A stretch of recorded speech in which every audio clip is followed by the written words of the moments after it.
जो ज्यादा गर्व करे उसके सामने थोड़ा झुक के निकल जाओ। है कठिन काम, मतलब इतना हम थोड़ी, वो एक अभिमान आता ना, लेकिन उसी को संभाल लो, वो अपने आप ऐसे ठिकाने पे चोट लगे कि वो अपने आप ठीक हो जाएगा। उमा क्षमा श्राप होते भारी, श्राप से भी बुरा परिणाम होता है क्षमा कर देना। जाओ, तुम्हें क्षमा किया, कुछ नहीं कहेंगे। अब वो उसके ऊपर जो कार्यवाही होगी ईश्वर की, वो बहुत जोर की। गुरु की आज्ञा के अनुसार नहीं चले तो अपराध बन गया, गुरु अवज्ञा बन गई, वो तो आपके लिए और परेशानी की बात हो गई। तो हमें लगता है गुरु की बात मानना ही गुरु मानना है, गुरु की बात मानना ही गुरु बनाना है। अगर गुरु बना लिया, गुरु की बात नहीं मानी, तो आप गुरु मंत्र नहीं लिए, और गुरु मंत्र नहीं लिए लेकिन गुरु की बात मान लिए, कोई नाम जप करे तो आप शिष्य हैं। ये बात समझो।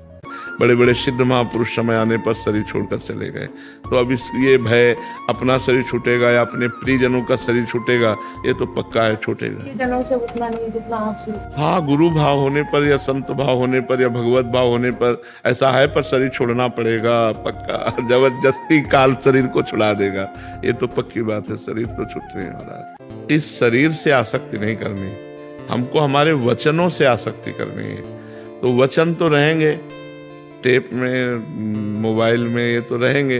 तो अगर वचन पर हम चलें तो ठीक रहेगा। शरीर तो नाशवान है, आज नहीं तो कल नष्ट हो जाएगा।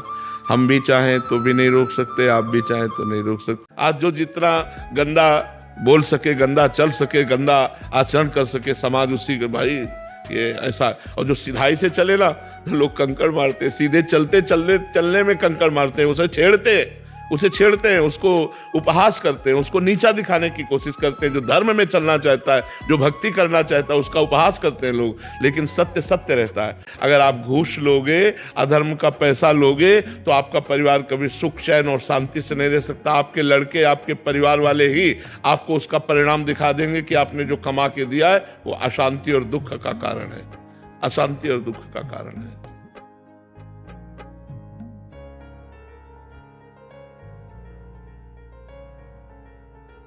जानकारी ना हो फिर पाप हो जाए तो बात समझ में आती है। जब मुझे जानकारी है कि ये कीचड़ है, फिर हम काहे को लपेटे? तो पाप कीचड़ की तरह हमें गंदा करता है, तो हमें लगता है कि हमें बचना चाहिए।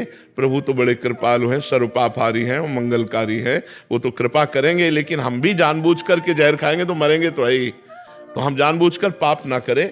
भूल से कोई पाप हो जाता है, कोई ऐसा बलात् गलती हो जाती है, तो भगवान उसमें रक्षा करते हैं। जिस अहंकार के साथ प्रकृति का शब्द जुड़ता है वो निंदनीय है, वो त्याज्य है अहंकार। जैसे प्रकृति का धन, मैं धनवान, प्रकृति का बल, मैं बलवान, प्रकृति की बुद्धि, मैं बुद्धिमान।